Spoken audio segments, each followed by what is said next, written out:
Hey everyone, welcome back to my channel. Today I will be walking you through my step-by-step process for shading smooth skin using graphite and charcoal pencils. If you're an art lover or just starting out, this will definitely help sharpen your skills. Let's get into it. Firstly, I sharpen my charcoal pencil to get a fine tip. I always start by drawing and shading the eyes as they set the tone for the whole piece.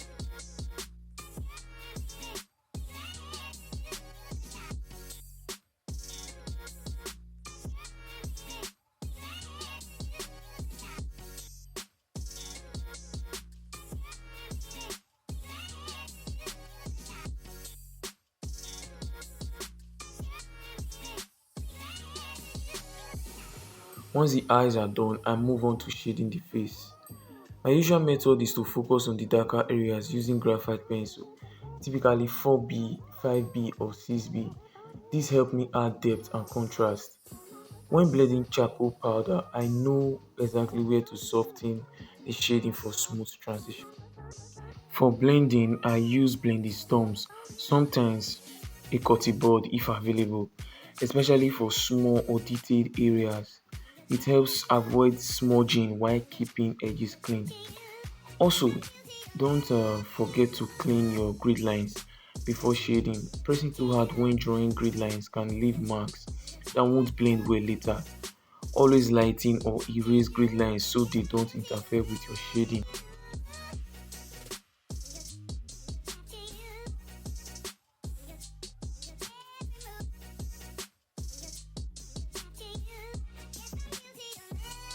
After shading, I use tissue paper to gently blend the face, ensuring the skin looks smooth without losing texture.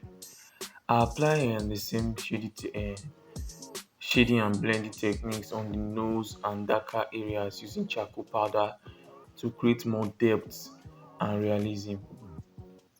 If you want more details about how to shade the nose realistically, you can check my previous tutorial on shading and blending the nose.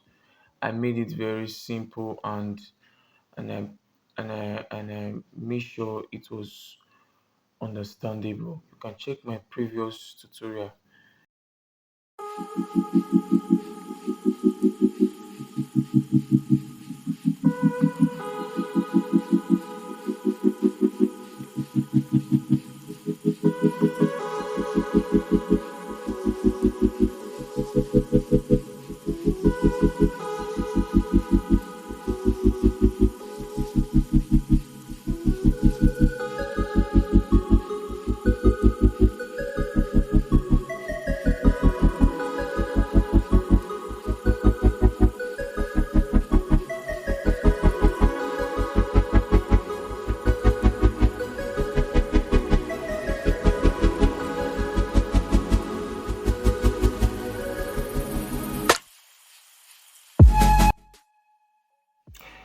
If you noticed, I always go back to the place I've shaded before to add more shading, like to add more depth to my shading by using charcoal powder, or I can just shade on it again. That is the one secret many artists use to constantly compare their drawing to the reference photo.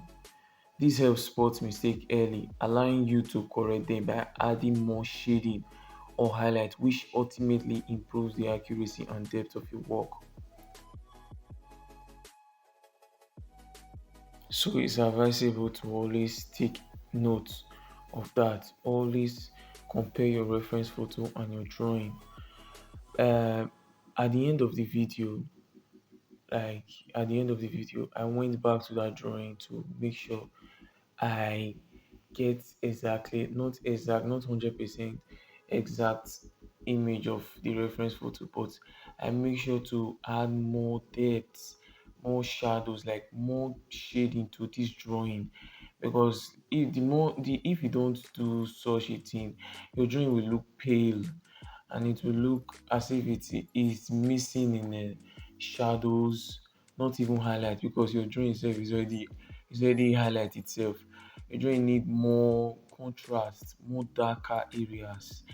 So I went back to this drawing to correct those mistakes I was just comparing the drawing and the image together, comparing them where I did not shade well, where I did not blend well.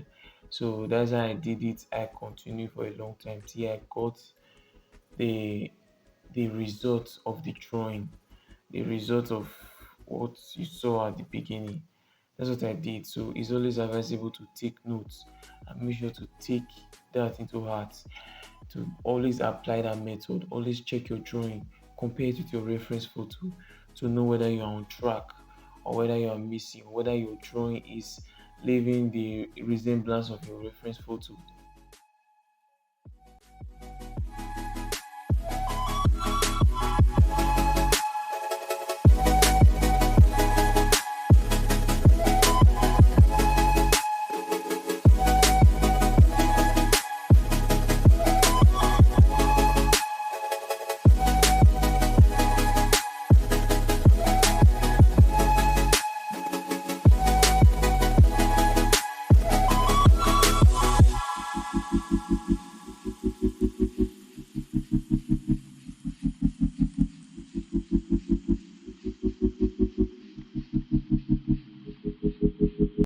Right now, I am satisfied with the outcome of the drawing. Now, to draw the hair, my next tutorial I might show you how to draw braids, how to draw realistic braids. So, don't forget to subscribe, like, comment, and I will show you how I did these braids on my next tutorial.